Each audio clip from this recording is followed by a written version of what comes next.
Tal vez ustedes no sabían, pero hay una película que no sé si han visto, realmente no les recomiendo que la vean, no es una película recomendable, pero es una película sumamente taquillera de terror que se llama El Exorcista. Es una película que fue en 1973 y está en el puesto número 7 de las películas más taquilleras de terror. Recaudó 441 millones de dólares en total.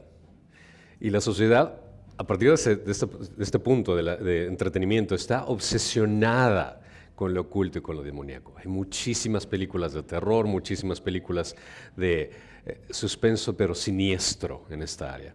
Programas de realidad, de televisión, de obsesiones de lugares embrujados donde la gente va a tratar de buscar, a cazar fantasmas o jugar con lo que mal llamado se llama la Ouija.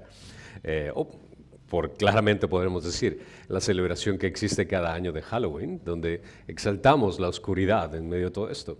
Y muchos ignorantemente piensan que el lidiar con la oscuridad es algo divertido y que no hay problema en hacerlo, o incluso el tratar de buscar fantasmas en lugares embrujados, que realmente no hay tanto problema, pero no se dan cuenta que no tienen el poder de dominar algo tan oscuro como es lidiar con espíritus de este sentido.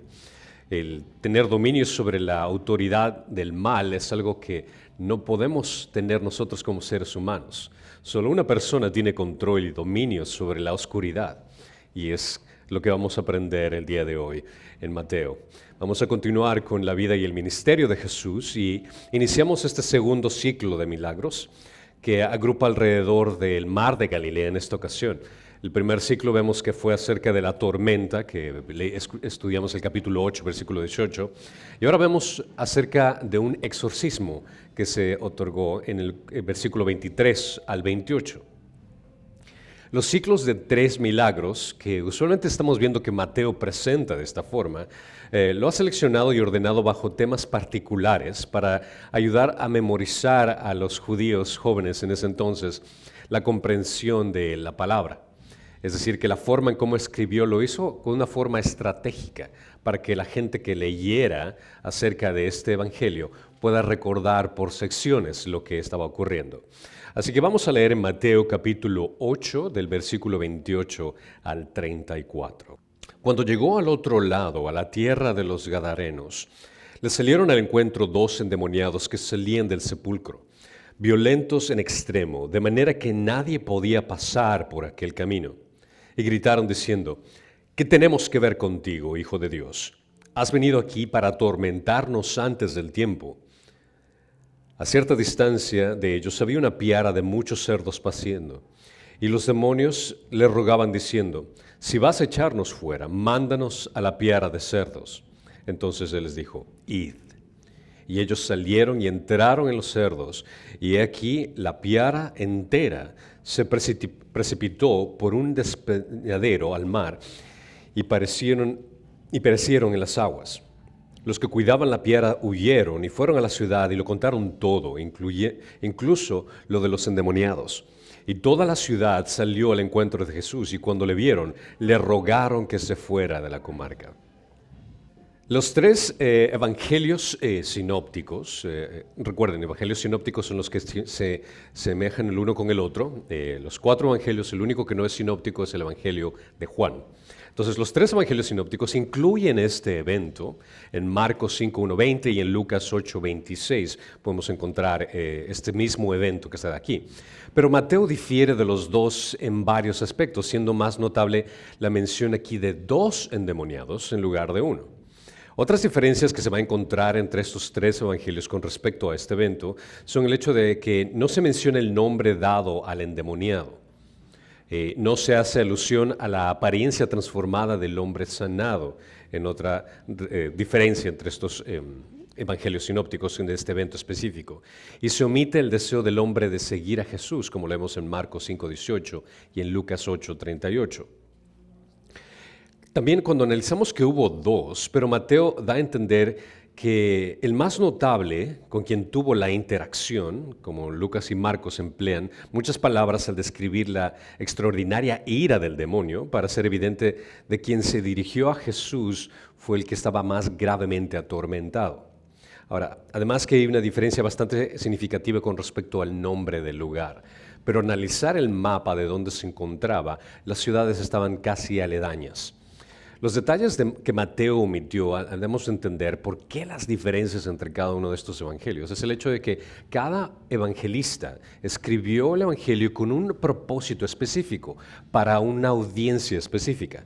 Entonces, el detalle principal de Mateo fue de enfatizar acerca de que Jesús es el Mesías. Por ende, él no adornó con necesarios detalles este particular evento, porque es más significativo que en el versículo 32 se enfatiza la destrucción de los demonios en lugar de la curación de los hombres. Lo que Mateo quería enfatizar aquí es el hecho de que Jesús tenía poder y autoridad sobre los demonios, y la audiencia que estaba escuchando esto él quería que ellos entiendan esta parte tan importante de este evento. Entonces, esa es la razón por la cual vemos esta gran diferencia entre los entre los tres evangelios sinópticos que vienen a ser Marcos, Lucas y Mateo. En Juan no encontramos este evento en particular porque Juan tiene una audiencia diferente y un propósito diferente para escribir. A partir de esto veremos, en versículo 28 dice, cuando llegó al otro lado de la tierra de los Gadarenos, les salieron al encuentro 2 endemoniados que salían de los sepulcros, violentos en extremo, de manera que nadie podía pasar por el camino. Estas regiones de la tierra, de estos lugares, son unas regiones gentiles.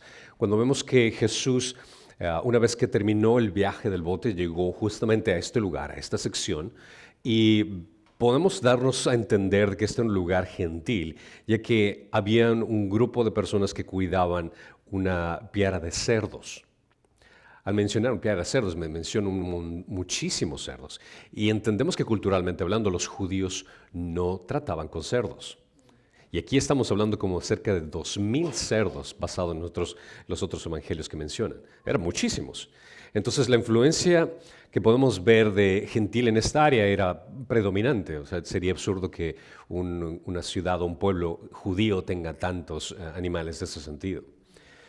También podemos darnos cuenta que la opresión que tenían estos hombres sobre estos demonios era bastante obvia, porque menciona aquí que eran salvajes, feroces, y habían sido forzados a salir de la ciudad para vivir entre sepulcros. Cuando piensas acerca de sepulcros, cuando pensamos acerca de lugares donde van a enterrar a la gente, es bastante diferente como lo consideramos hoy en la actualidad. Porque en ese entonces las tumbas y los sepulcros eran cuevas funerarias en las que a veces se escondían los fugitivos. Y la presencia de los endemoniados entre las tumbas indica su obsesión también por las cosas profanas o inmundas. Porque una persona judía en ese entonces no iba a acercarse a tocar tal vez un cuerpo que ha estado muerto, o acercarse a un lugar donde se entiende que están personas muertas. Pero podemos ver también, analizar que el diablo escogió estos lugares y los demonios también para asustar a las personas por este tipo de lugares, este horror que tiende a surgir en la gente acerca de estar en un cementerio. Y en parte engañar también a los hombres por el hecho de que muchas personas, cuando se les habla acerca de ir a un cementerio, lo primero que se les viene a la mente, no, tengo pavor a entrar a este lugar. ¿Por qué? Porque me va a salir algún fantasma o algo por el estilo y me va a seguir alguien, me va a tocar los tobillos, algo me va a pasar. Pero creo que aquí la pregunta importante por hacer acerca de este tema es el hecho de que, ¿acaso existen fantasmas? Recuerdo que mis hijas me hicieron esta pregunta hace un tiempo. Me dice, papá, ¿existen fantasmas? Digo, bueno, mi vida, tengo 2 respuestas para ti, una buena y una mala. Las buenas noticias es el hecho de que no, mi amor, no existen fantasmas.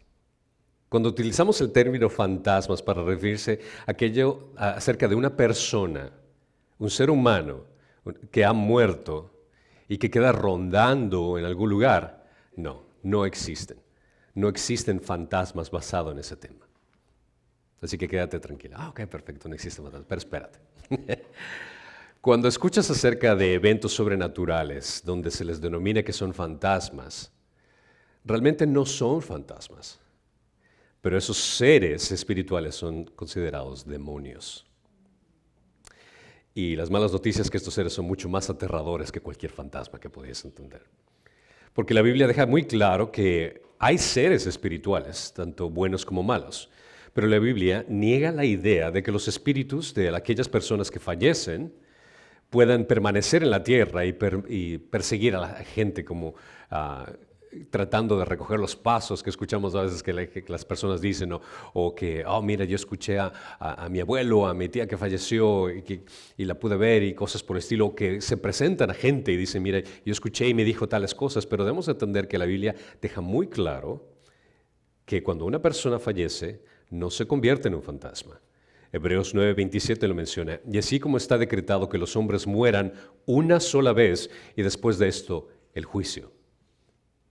El resultado de este juicio es el cielo para el creyente, como lo menciona en 2 Corintios capítulo 5 del 6 al 8, que dice, por tanto, animados siempre y sabiendo que mientras habitamos en el cuerpo, estamos ausentes del Señor, porque por fe andamos, no por vista. Pero cobramos ánimo y preferimos más bien estar ausentes del cuerpo y habitar con el Señor. Consideren que aquí Pablo está escribiendo a la iglesia de Corintios, a hermanos en Cristo, que le está diciendo, si estás ausente de tu cuerpo, cuando tú falleces, tu alma va a estar en presencia del Señor. Da estas dos alternativas. No da aún ni siquiera un punto medio de purgatorio o algo por el estilo. Estás en presencia del Señor inmediatamente. Pero también las Escrituras mencionan para aquellas personas que son incrédulas. El impío, que podría ser la referencia, impío significa aquella persona que no cree. Mateo 5, 25, 46 menciona, y estos irán al castigo eterno, pero los justos a vida eterna. Es decir que cuando uno está, menciona claramente, como menciona Hebreos 9, si está decretado para los hombres que mueran una sola vez y después el juicio. Juicio implica el hecho de que seas castigado por Dios y tengas que sufrir las consecuencias por toda la eternidad, o estar en presencia de Él y gozar con Él por toda la eternidad. Entonces no hay términos medios, no hay posibilidad de permanecer en la tierra en forma de espíritu como un fantasma. Acerca de aquellas personas que van a estos mediums o aquellos que les leen la carta, tarot, o que se tratan de comunicar con personas muertas, realmente lo único que están haciendo es tocando una área que realmente, primero, Dios prohíbe, y segundo, que es muy peligroso que hagan. Porque la gente que viene a contactar este tipo de personas experimentan cierto tipo de eventos espirituales y se conectan con algo, con un ser espiritual que puede tomar la forma, puede engañar, puede incluso guiar a la persona a creer que realmente está hablando con una persona familiar o alguien que conocen. Consideren que los demonios son seres espirituales. Están alrededor de nosotros, pero están en un plan espiritual que nosotros no podemos observar con nuestros propios ojos. Pero estos seres espirituales están a nuestro alrededor y conocen absolutamente todo de nuestra vida. Saben exactamente acerca de nuestra familia, acerca de nuestro trabajo, acerca de lo que hicimos incluso en secreto. Y es muy fácil para ellos el hecho de tratar de hacerse pasar por alguien. Recuerdo esto, y lo digo no por orgullo, no por el estilo. Cuando era joven, no conocía a Cristo, y recuerdo que fui a uno de estos lugares una vez. Y me topé con una persona que me habló acerca de una persona, un familiar, que le pregunté. Y esta persona me dijo ciertos detalles acerca de este familiar que digo, wow, qué increíble. O sea, esta persona ni siquiera me conoce a mí y dice cosas acerca de mi familiar que realmente nunca me había esperado. Y me quedé con esa incógnita pensando, qué impresionante. O sea, esta persona realmente pudo llegar a conocer ciertas cosas que nadie le había dicho. Y a partir de esto, causó dentro de mí esta idea, mire, si es que alguna vez tengo curiosidad o necesidad de buscar información extra que alguien me pueda ayudar, esta persona que me hizo este contacto podría funcionar para buscar esa información que necesito. Pueden darse cuenta del efecto que causó en mí. El hecho de que al no conocer yo a Cristo, al no tener idea de qué es lo que le gusta o no le gusta a Dios, busco una alternativa como el resto del mundo hacía, y de pronto encuentro en esta persona así como que, mira, aquí puedo encontrar como este secreto que me va a ayudar a poder tal vez hacer ciertas cosas en la vida o tratar con ciertas personas de una forma que el resto no lo hace. La estrategia del enemigo funciona de esa forma. En el hecho de que la gente va y busca soluciones, preguntas a sus inquietudes con respecto a qué hacer en su futuro, decisiones por tomar, y busca este tipo de personas para tratar de encontrar una solución a sus problemas. ¿Y qué es lo que el enemigo hace muy sabia y perversamente?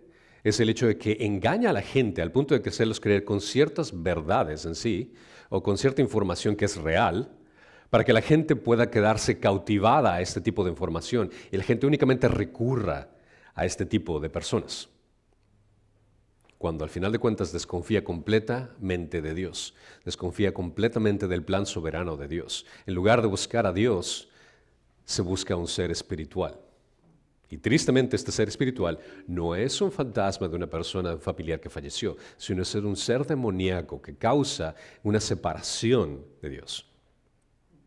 Entonces, los fantasmas, según la Biblia, no pueden ser en absoluto los espíritus incorpóreos de los seres humanos fallecidos.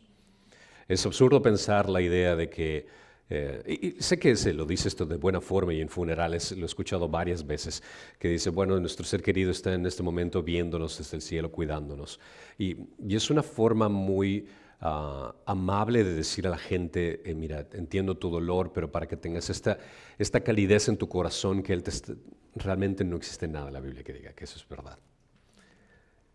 Incluso si no podemos analizar en realidad, en perspectiva, si es que una persona fallece y está en presencia de Dios, estamos hablando de un ser que ha amado a Cristo, un cristiano que ha nacido nuevamente y está en presencia de Dios, créeme que lo último que vas a hacer es querer regresar a ver abajo en la tierra, supuestamente, cuando tienes al Dios majestuoso, todopoderoso, soberano enfrente de ti. Todo va a opacarse en contraste de estar en presencia de Dios. Así que es absurdo el pensar así como que va a estar así en un balcón, así como, mira, no, Daniel, no hagas eso. Ay. No, eso no ocurre, eso no ocurre. Los demonios son ángeles caídos, ángeles que se rebelaron contra Dios, y los demonios son malvados, son engañosos y son destructivos. Y pueden engañar a cualquier forma a cualquier persona. En 2 Corintios 11, 14, 15 menciona, y no es de extrañar, pues aún Satanás se disfraza como ángel de luz. Por tanto, no es de sorprender que sus servidores también se disfracen como servidores de justicia, cuyo fin será conforme a sus obras. Si entendemos bien, basado en las Escrituras, cómo es la estrategia que tiene Satanás para engañar a la gente, es muy importante también observar todo lo que ocurre a tu alrededor, no solo en el aspecto de fantasmas con mediums, sino también en el aspecto de fe. Alguna vez alguien me preguntó, ¿tú crees, por ejemplo, en las apariciones milagrosas, como por ejemplo el caso de la Virgen de Fátima? Le digo, ¿sabes qué? Yo sí creo que eso sucedió. Porque cuando existen videos de que hay que la gente, un resplandor en los cielos y hay eventos en los cuales se da algo sobrenatural, y si es que alguna vez tienes la oportunidad de buscar en el internet exactamente, es prácticamente lo que dijo Fátima. Lo puedes encontrar fácilmente en el internet. Todo lo que mencionó supuestamente la Virgen de Fátima para la humanidad y el evento milagroso que se dio alrededor. Y la gente dice, no, tú no crees que eso es verdad. No, yo creo que eso es verdad. Yo no tengo duda de que eso haya sido verdad. Pero te garantizo que esa no fue la Virgen María. ¿Por qué? Porque lo que dijo literalmente es el hecho de que ahora quiere que la gente que se enfoque únicamente en ella. ¿Qué clase de ser haría algo como eso? El hecho, ¿sabes qué? Ahora tu atención, en vez de ser Jesús, en vez de ser Dios, quiero que ahora tu enfoque sea para mí. Puedes ver el engaño que se da en ese sentido. Déjame aclarar, yo no tengo nada en contra de la Virgen María. Al contrario, es una persona sumamente respetada. Es un ser bíblico que realmente cada uno tendríamos que imitar, por su fidelidad desde el inicio hasta la muerte de Jesús. Pero cuando hablamos de este tipo de eventos extra fuera de la Biblia, de eventos que están relacionados con la fe, tenemos que analizarlo de una perspectiva bíblica. Y si es que hay algo o alguien que te predica un nuevo evangelio o un mensaje que te aparte de Jesús, sea considerado anatema. Entonces, Todo este tipo de cosas nos ayudan a entender y evaluar el hecho de que tenemos que ser muy sabios con el tipo de cosas que vemos a nuestro alrededor y siempre analizarlas bajo la autoridad de las Escrituras, siempre bajo la autoridad de la palabra de Dios. Aparecer como un fantasma y hacerse pasar por un ser fallecido definitivamente parece estar dentro del poder y las habilidades que poseen los demonios. Con los casos de los que son fantasmas, entre comillas, buenos, convocados para obtener información verdadera y útil de ellos. Nuevamente, es crucial recordar que el objetivo de los demonios es engañar. Así que por más de que te topas con una persona que diga, no, pues que yo me fui con este individuo que me dijo estas verdades y me ayudó, me está yendo bien y tanta cosa, que esa es exactamente la estrategia que quiere el enemigo. Que te aferres única y exclusivamente a lo que vas a encontrar fuera de Dios. Si el resultado es para que la gente confíe en un psíquico en lugar de Dios, un demonio estará más que dispuesto en revelar información verdadera. Incluso la información buena y verdadera si proviene de una fuente de motivos malvados. Puede usarse específicamente para engañar, para corromper y para destruir. Entonces, el interés por lo paranormal es cada vez más común, lamentablemente, por los psíquicos, las sesiones de espiritismo, las cartas del tarot, los medios que se consideran cada vez más normales, el leer el horóscopo, todo ese tipo de cosas. Eso es un engaño o si no una farsa. Y es triste como la gente se deja embaucar tanto por este tipo de información en lugar de buscar a la autoridad y a la verdad que es Dios. Los seres humanos, lamentablemente, en lugar de buscar la verdad sobre el mundo de los espíritus, considerando con Dios, a Dios como el estándar de su palabra, muchas personas se dejan desviar por el mundo de los espíritus. Y los demonios seguramente se ríen del engaño espiritual masivo que existe en el mundo de hoy, al darse cuenta cómo la gente va por masas a perseguir este tipo de información. Pero en el caso de estos dos demonios, en presencia del Dios Todopoderoso, sus reacciones fueron completamente diferentes. El versículo 29 continúa. Y gritando diciendo, ¿qué tenemos que ver contigo, oh Hijo de Dios? Has venido aquí para atormentarnos antes del tiempo. Cuando menciona aquí por las dos preguntas que ellos hicieron, implica que los demonios sabían quién era Jesús. Al decirle Hijo de Dios, ellos entendían claramente con quién estaban hablando. ¿Qué tenemos que ver contigo? Es una frase habitual utilizada por alguien que no deseaba ser molestado por la compañía o por la conversación, o tal vez es inoportuno el hecho de que estén lidiando con él en este momento. Podemos ver como ejemplo bíblico, Jesús mencionó esto, al decir, ¿qué tengo que ver contigo? Cuando mencionó en Juan 2:4 a su mamá, Jesús le dijo, mujer, ¿qué nos va a ti y a mí en esto? Todavía no ha llegado mi hora. Entonces, esta es una expresión que se utiliza así como, ¿qué tenemos nosotros contigo? Como diciendo, no me importunes en este momento. Y llamando a Jesús el Hijo de Dios, eso es una afirmación divina que estos seres están diciendo con respecto a este individuo que está enfrente de ellos. Y esto es algo que los fariseos y los saduceos ni siquiera pudieron entender, pero estos demonios sí lo hicieron. Pero cuando leemos, por ejemplo, en Santiago 2:19 dice, tú crees que Dios es uno, haces bien, también los demonios creen y tiemblan. También los demonios creen y tiemblan. Pero debemos comprender que no es suficiente creer intelectualmente que Jesús es el Hijo de Dios. Muchas personas perderán el cielo, perderán la oportunidad de poder estar en presencia de Dios por toda la eternidad por 18 pulgadas. Es la distancia que existe entre el cerebro y el corazón. Porque muchos tienen este conocimiento intelectual de que ya sí Jesús es conocido como Dios, ya Jesús es el Señor, pero realmente no le han entregado su vida, su corazón, todo su ser. Y es lamentable como muchas personas consideran que son creyentes, consideran que son cristianos solo por una afirmación intelectual, pero realmente su vida no refleja en lo absoluto, porque no ha existido esa transformación del corazón. Estos demonios tenían una teología bastante sólida, porque entendieron con quién estaban, pero también entendieron el aspecto escatológico de lo que estaban diciendo. Cuando digo escatológico significa aquello que va a ocurrir al final de los tiempos. Eso significa escatología, todo lo que va a ocurrir al final de los tiempos. Porque ellos sabían que en el futuro el rey mesiánico iba a tener el control de su destino. Dios Todopoderoso iba a condenar a los demonios. Y los demonios pensaron que Jesús había venido antes del tiempo señalado. Todos los demonios entienden lo que va a ocurrir con ellos en el futuro. Este es un claro ejemplo. Ellos afirmaron, ¿por qué vienes antes del tiempo? O sea, ¿por qué vienes a atormentarnos antes del tiempo? Sabían que su venida significaba una condenación, el cual es el castigo eterno en el infierno.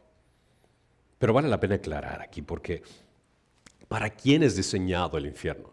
El infierno fue creado exclusivamente para el castigo de los ángeles caídos. Este es el propósito inicial del infierno. Algunos espíritus malignos ya incluso están en cadenas y en tinieblas, como lo menciona, por ejemplo, en 2 de Pedro, capítulo 2:4, dice, porque si Dios no perdonó a los ángeles cuando pecaron, sino que los arrojó al infierno y los entregó a los fosos de tinieblas, reservados para el juicio. Menciona que una cierta porción de demonios están ya en el infierno. En Judas 6 menciona, y a los ángeles que no observaron su señoría original, sino que abandonaron su morada legítima, los ha guardado en prisiones eternas, bajo tinieblas, para el juicio del gran día. Pero se va a acercar un tiempo que el resto de demonios que se encuentran a nuestro alrededor, que nosotros no podemos ver físicamente, serán encarcelados de manera similar por toda la eternidad, como lo vemos en Apocalipsis capítulo 20:10. Y el diablo que los engañaba fue arrojado al lago de fuego y azufre, donde también están la bestia y el falso profeta, y serán atormentados día y noche por los siglos de los siglos. Es decir, que aquí tenemos los huéspedes, por ponerlo de esta forma, del infierno. El hecho que son el diablo, van a ser también la bestia y el falso profeta, esta falsa trinidad que va a darse al final, pero también se incluye los demonios en este sitio. Así que esta idea errónea que la gente incluso también tiene, el hecho de que el infierno es un lugar de un reino donde Satanás está en dominio, donde los demonios están castigando a la gente, eso es una mentira. Eso es una fantasía que la gente ha creado. Igual de la misma forma de que el demonio es un ser rojo que tiene cachos y que tiene un tenedor en trinche en su mano, eso también es una fantasía. Si quieren entender el porqué del origen de la idea que tiene ese sentido, es porque realmente en tiempos medievales se quería hacer una burla de Satanás y por eso lo dibujaron de esa forma. Pero la idea del dibujo quedó tan pregnada en la sociedad que ahora se ha desarrollado a pensar de que esa es la forma como luce Satanás, pero no luce así. Entonces son varias ideas y errores que la gente tiene acerca de cómo luce él y de qué es el infierno. El infierno es un lugar específicamente diseñado para Satanás, para la bestia, para el falso profeta y para todos los ángeles caídos. El reino espiritual sabe que se ha fijado un tiempo para que Dios juzgue también a los vivos y a los muertos y a los hombres y mujeres que rechacen el regalo de misericordia de Cristo. Así que de la misma forma que Satanás, la bestia, el falso profeta, los demonios van a ser condenados por toda la eternidad, también aquellos que rechacen el regalo de misericordia de Jesucristo. En Filipenses 2:10-11 menciona, para que al nombre de Jesús se doble toda rodilla de los que están en el cielo y la tierra y debajo de la tierra, y toda lengua confiese que Jesucristo es Señor, para gloria de Dios Padre. Todo aquel que rechaza el regalo de salvación será castigado. Pero igual toda rodilla se doblará ante Él, en el cielo y en la tierra y debajo de la tierra.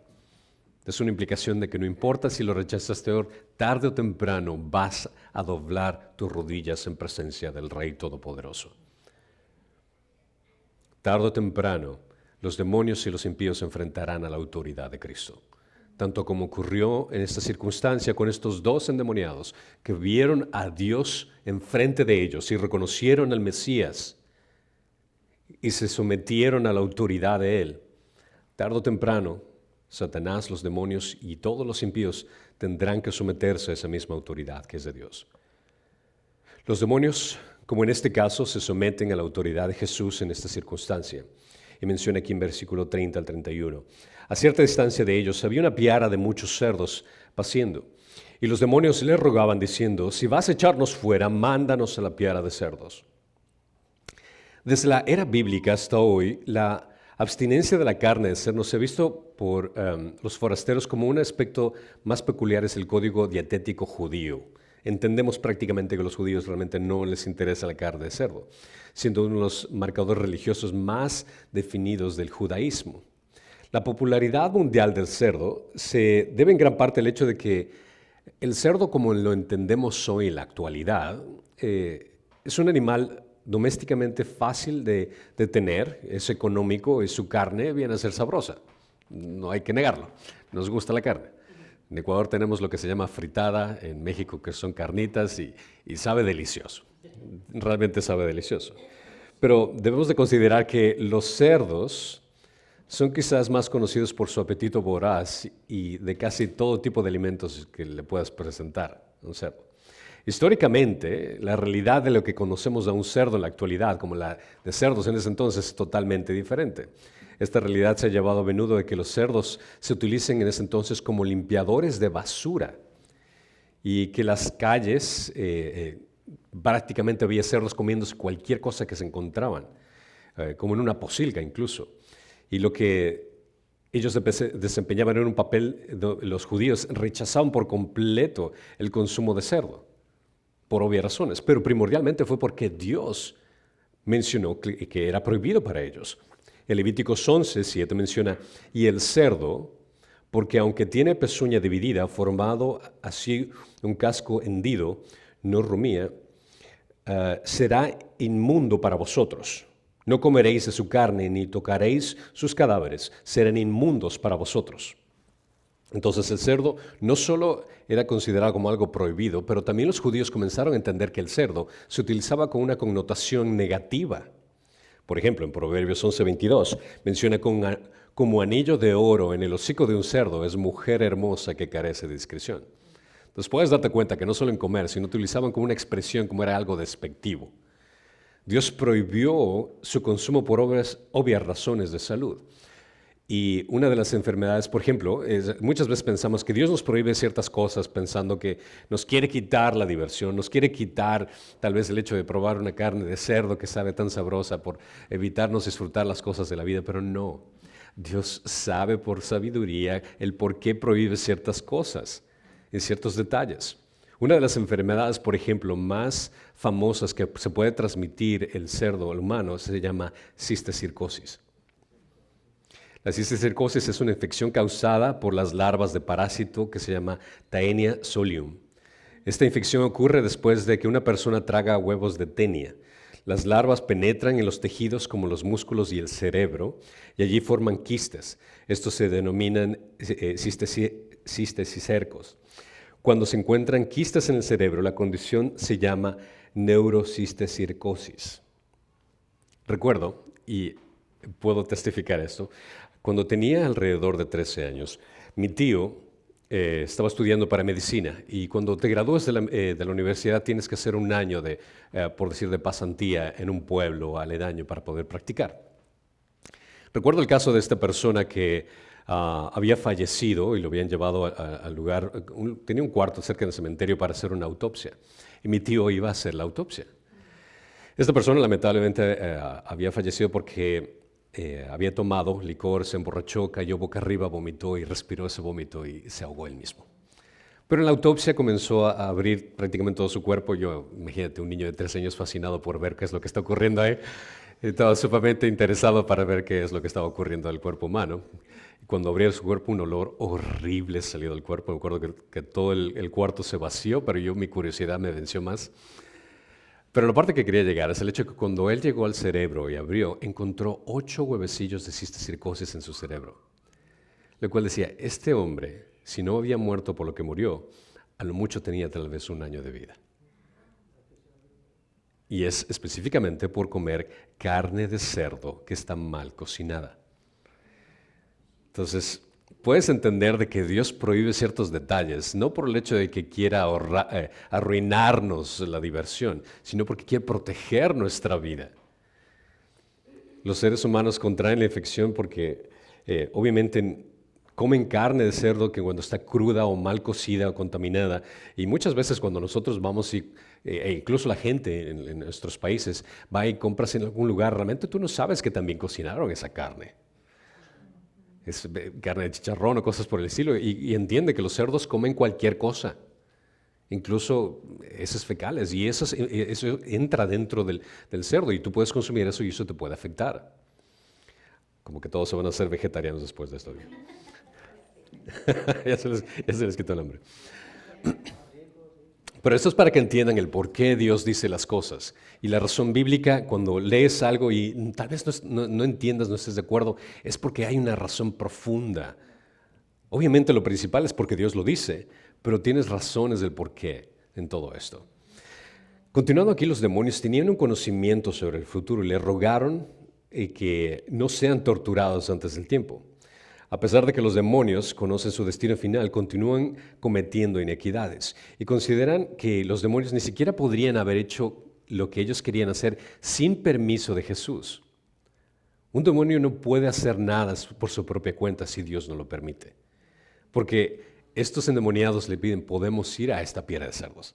Están pidiendo permiso a Dios. Considera que Dios es el que tiene toda autoridad. Esto lo menciona claramente Colosenses 2:15, y habiendo despojado a los poderes y autoridades, hizo de ellos un espectáculo público, triunfando sobre ellos por medio de él. Esa es la autoridad que tiene Dios sobre el ser, el aspecto espiritual. Dios a menudo, para fines sabios y santos, permite tal vez que los demonios puedan actuar de cierta forma en el mundo. Por ejemplo, en este caso, estas dos personas fueron endemoniados para que puedan experimentar el exorcismo que Jesús iba a causar en ellos, para la gloria de Dios. Este es un evento que se dio específicamente para que Jesús sea exaltado y glorificado. Y a menudo Dios permite, con fines sabios, el hecho de que los demonios tengan dominio, que hagan cierto tipo de cosas, que incluso que tengan dominio en el aspecto de diferentes áreas de nuestra vida. El aspecto político, por ejemplo, cuando vemos en nuestra política y vemos como ciertos pecados se legalizan como actitudes normales. Y vamos a darnos cuenta que realmente el problema no viene de ser los políticos, sino también lo que está detrás, que es el príncipe de este mundo, tratando de influenciar todo para el mal. Y así como el diablo apresura a la gente que vayan a pecar, los hace esclavos y los hace miserables en esa condición, para que sean controlados su voluntad. Parece que uno de los mayores problemas que tenemos en la iglesia de hoy también viene a ser el hecho de que vamos al otro extremo y estamos completamente obsesionados con respecto a demonios. Cuando le echamos la culpa al demonio, que tienes el demonio del adulterio, no, que tienes el demonio de la lujuria, que tienes el demonio de la mentira. ¿Por qué le estás echando la culpa al demonio cuando realmente eres tú el que está cometiendo ese pecado? Incluso Satanás va a decir así como que, ok, yo sé que soy malo, pero también asume tu responsabilidad, ¿no? A todos le echamos la culpa al diablo y espíritu de aquel, espíritu de tal, no sé cuánto. Pero la gente no se vuelve responsable de sus propias actividades, de sus propios pecados. Porque recuerden que cuando se habla acerca de ese tema, nosotros como estar en Cristo somos victoriosos por lo que Él ya hizo por nosotros. Primera de Juan 4:2 menciona, en esto conocéis el Espíritu de Dios. Todo espíritu que confiese que Jesucristo ha venido en carne es de Dios. Y todo espíritu que no confiesa a Jesús no es de Dios. Y este es el espíritu del anticristo, del cual habéis oído que viene y que ahora ya está en el mundo. Hijos míos, vosotros sois de Dios y lo habéis vencido, porque mayor es el que está en vosotros que el que está en el mundo. Así que nosotros al estar en Cristo no tenemos la excusa de decir es el espíritu de tal que me está forzando a hacer esto. No, el Espíritu de Dios está en ti. Y si estás cayendo en pecados por tu propia carne, es por el hecho que no te estás sometiendo voluntariamente al Espíritu para guiar y hacerte crecer. Y continúa en el versículo 32. Entonces Él les dijo, id. Y ellos salieron y entraron en los cerdos, y aquí que la piara entera se precipitó en un despeñadero al mar y perecieron en las aguas. Algunos cuando leen esta parte, critican a Jesús por permitir que los espíritus malignos hayan entrado en los cerdos. Van a decir, pobres cerdos, ¿qué hicieron ellos? ¿No? Y envíen los muertos. Y en Marcos 5:3 se menciona que eran como 2,000 en total de todos ellos. Puedes imaginarte la cantidad de demonios que estaban ahí. Destruyéndose a sí mismo, considera que estos cerdos le pertenecían a alguien. Era propiedad valiosa del pueblo que estaba en ese lugar. Ellos hacían negocio con esto. Ciertamente Jesús no tenía que destruir la piara de cerdos para sanar a los endemoniados. Él había echado demonios fuera sin necesidad de enviarlos a alguna otra parte anteriormente. Puede ser que Jesús esté incluso en este momento reprimiendo la preocupación de los valores de propiedad que tenían ellos, cuando la vida de los dos seres humanos era más importante. Para los dueños de los cerdos, la destrucción de su piara significaba una grave pérdida financiera. Pero queda claro que la liberación de los endemoniados era lo que realmente le importaba a Jesús en lugar de los cerdos. Sin lugar a duda, para los judíos también, que estaban leyendo este evangelio, imagínate, judíos, entonces estás leyendo esta historia, así como que, no, pues, considera que el destino apropiado que tenían los cerdos, al igual que los espíritus malignos, estaba bien, porque a ellos no les interesaban ni los cerdos ni los espíritus malignos. Pero Jesús dio a los hombres endemoniados una poderosa señal visual para ellos. Imagínate siendo uno de esos dos, y de pronto los demonios que estaban dentro de ti salen y se ven esa piara de cerdos. Puedes observar el hecho de que, wow, todo eso estaba dentro de mí. De pronto esos cerdos ven esa visualización de que lo que les estaba atormentando va a caer a lo más profundo del mar. Y es una visualización exactamente de lo que va a ocurrir en la eternidad, cuando llegue el fin de ellos. Los animales ceremonialmente inmundos que llevan sus anfitriones inmundos corren en estampida, colina abajo, hacia el lago y se ahogan. ¿Por qué? Porque ellos se enfrentaron a la autoridad de Cristo. El punto al cual Mateo quería escribir esto específicamente es para que la gente que leyera se dé cuenta de que Jesús es el Señor que tiene autoridad sobre el ambiente espiritual. No existe ningún demonio que se le pueda enfrentar a Él. No existe nada de lo que sea difícil para Él. La reacción de los ciudadanos del pueblo, cuando leemos, fue completamente extraña. No esperarías esto que habría ocurrido, porque cuando leemos el versículo 33, dice, los que cuidaban la piara huyeron y fueron a la ciudad y lo contaron todo, incluso lo de los endemoniados. Y toda la ciudad salió al encuentro de Jesús y cuando le vieron, le rogaron que se fueran de su comarca. Los ciudadanos de la piara los cuidadores de la piara de cerdos parecen haber informado al pueblo no tanto de la gloriosa liberación de los dos hombres, sino el hecho de que Jesús había arruinado prácticamente su negocio. Eso parece ser el énfasis que ellos vinieron, porque como agradecimiento por la liberación de estos dos hombres, toda la ciudad, por consentimiento unánime, le rogó a Jesús que se fuera. O sea, te puedes dar cuenta, dos individuos, dos seres humanos creados a la imagen y semejanza de Dios, que han estado atormentando incluso a todo el pueblo, ahora están libres. Pero la comarca viene, no, vete aquí, o sea, nos vas a arruinar más el negocio del cerdos. Así como que, wow, ¿dónde están tus prioridades? Digo? Ellos prefirieron sus propios cerdos al Salvador, cuando para Jesús las personas son más importantes que los animales. El rechazo que experimentó Jesús de estos habitantes, pues es algo que advierte también a los discípulos en adelante, en los viajes misioneros que iban a hacer, del rechazo que ellos iban a experimentar. Porque si un pueblo rechaza al Mesías de esta forma, el rechazo de Jesús es ejemplar también para todos sus discípulos, que no deben verse por encima de su maestro.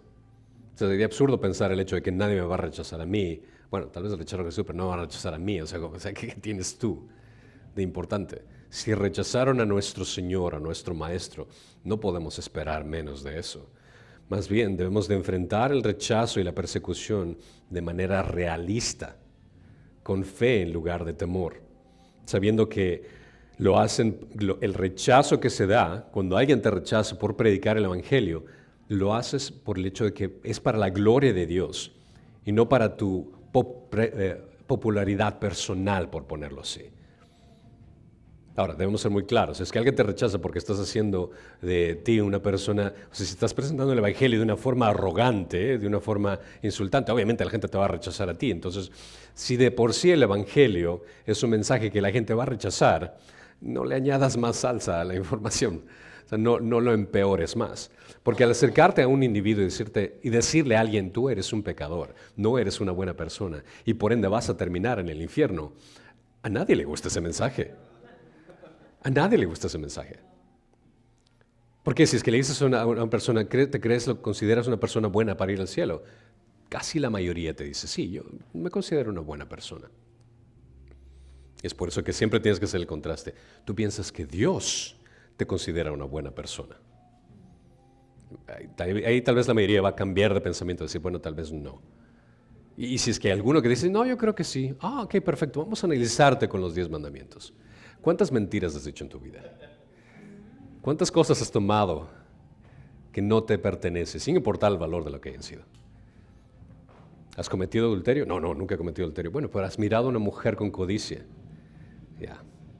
¿Has matado? Nunca he matado a nadie. Ok, no has matado a nadie, pero has odiado a alguien. Okay. Y considera que en ese número de pecados, en ese innumerable número de pecados que has hecho, aún así tú crees que Él te considera una buena persona. Bueno, tal vez, o sea, no han sido muchos. Ok, si aún así tienes duda, ¿cuántos pecados tuvieron que cometer Adán y Eva para que sean echados del paraíso? Solo uno. Aún así te consideras una buena persona. Entonces tu problema aquí es real. Y tu única solución es Cristo. Tu única solución es Cristo. Todos los que ministran para Jesús necesitan que se les recuerde que a veces sus mejores intenciones para los incrédulos serán recibidas de manera negativa. Nosotros solo somos mensajeros que presentamos el Evangelio de las buenas noticias de que Jesús nos da vida eterna gracias al trabajo culminado que Él ha hecho en la cruz por nosotros. Esas son las buenas noticias. Si es que alguien rechaza el mensaje, tenemos que entender de que están rechazando al Dios Todopoderoso. Y si nosotros, que somos los portadores, somos los que recibimos esa ofensa del rechazo, gloria a Dios y considérate digno, porque Dios te ha enviado con ese mensaje para entregárselo a alguien. Los que no conocen a Jesús a menudo dejan en claro que no quieren saber acerca de Jesús. Pero las personas que rechazan su autoridad se excluyen a sí mismas también de su misericordia. Muchos desean que Cristo se aleje de sus corazones y no permitirán que su palabra tenga cabida en ellos, porque Él y su palabra destruirían cualquier tipo de actividad que ellos consideran como normal, como entretenida, como alegre. Y ellos son los que prefieren esos cerdos, por ponerlo de esa forma, que alimentan su carne. Esas lujurias brutales que van a dañar sus vidas. Y justamente Cristo abandonará a todos los que están cansados de Él para decirles después estas palabras trágicas, como menciona en Mateo 25. Entonces dirá también a los de la izquierda. Y por cierto, a izquierda no solo se refiere a aspecto político, aunque... Apartaos de mí, malditos, al fuego eterno que ha sido preparados para el diablo y sus ángeles. El destino del infierno es para el diablo, sus ángeles y aquellos que rechazan el regalo gratuito que Dios está ofreciendo por medio de Jesús. Recuerden que nosotros somos mensajeros que presentamos esa verdad acerca de que Cristo nos salva. Pero el que rechace ese mensaje, lamentablemente va a tener que enfrentarse a la autoridad de Cristo tarde o temprano. Es por eso que al entender esta realidad, nosotros como cristianos debemos de tener ese corazón quebrantado por la persona que tiene un alma que está rechazando a Dios. Y poner, ya sea nuestra mejor intención, el predicarle el Evangelio de la mejor forma, pero presentarles esa verdad, orando por ellos, sabiendo la gravedad que implica el hecho de que aquella persona que rechace a Cristo tendrá que enfrentarse a su autoridad y se doblará en rodilla ante Él. Considera que hay dos clases de personas en este mundo. Aquellos que le dicen a Dios que se haga tu voluntad. Pero también aquellas personas, la otra clase de personas que dicen que Dios les dice a ellos que se haga tu voluntad. Y eso es trágico. Y eso va a ser muy trágico. Que nuestra responsabilidad sea presentar la autoridad, el señorío de Jesús para sobre todo, pero entender también que ese Señor nos ofrece su gracia y su misericordia y que su sacrificio en la cruz y su resurrección nos garantizan esa vida eterna y que podemos confiar en eso para siempre. Amén.